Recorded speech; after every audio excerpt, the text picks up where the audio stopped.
দেখছেন বিস club biscuit presents প্রবাস কণ্ঠ প্রাইম নিউজ।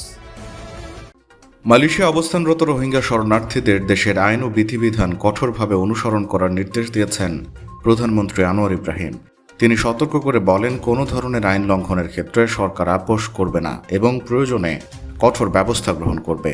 শুক্রবার সেলাঙ্গোর রাজ্যের হুলুলাঙ্গাত এলাকায় রোহিঙ্গাদের একটি অবৈধ বহুতল ভবনের ভিডিও সামাজিক যোগাযোগ মাধ্যমে ছড়িয়ে পড়ার পর সৃষ্ট প্রতিক্রিয়ার প্রেক্ষিতে সাংবাদিকদের সঙ্গে আলাপকালে মন্তব্য করেন তিনি।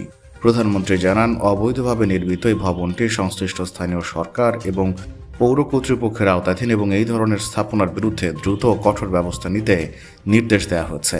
তিনি আরও বলেন, রোহিঙ্গা সংকট একটি মানবিক ইস্যু হিসেবে বিবেচনা করা জরুরি, কারণ মিয়ানমারে তাদের প্রত্যাবাসন এখনও জটিল নানা কারণে সম্ভব হয়ে ওঠেনি।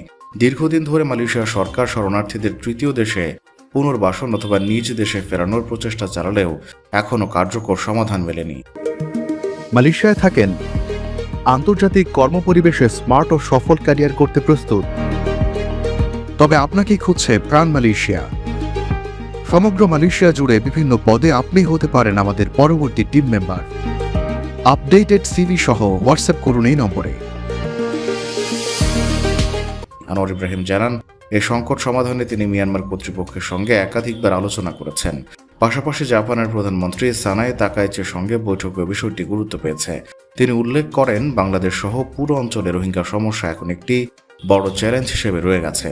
এদিকে উদ্ভূত পরিস্থিতিতে মালয়েশিয়ার স্বরাষ্ট্রমন্ত্রী সাইফুদ্দিন নাসুশন ইসমাইলের সঙ্গে মন্ত্রিসভায় আলোচনা করে আইনভঙ্গকারীদের বিরুদ্ধে কঠোর ব্যবস্থা নেওয়ার সিদ্ধান্ত হয়েছে। সেলাঙ্গোর রাজ্য সরকার ও স্থানীয় প্রশাসন 2016 সাল থেকে অবৈধ বসতি উচ্ছেদে নোটিশ প্রদান, জরিমানা ও অভিযান পরিচালনা করে আসছে এবং শিগগিরই এসব স্থাপনা অপসারণের পরিকল্পনা রয়েছে।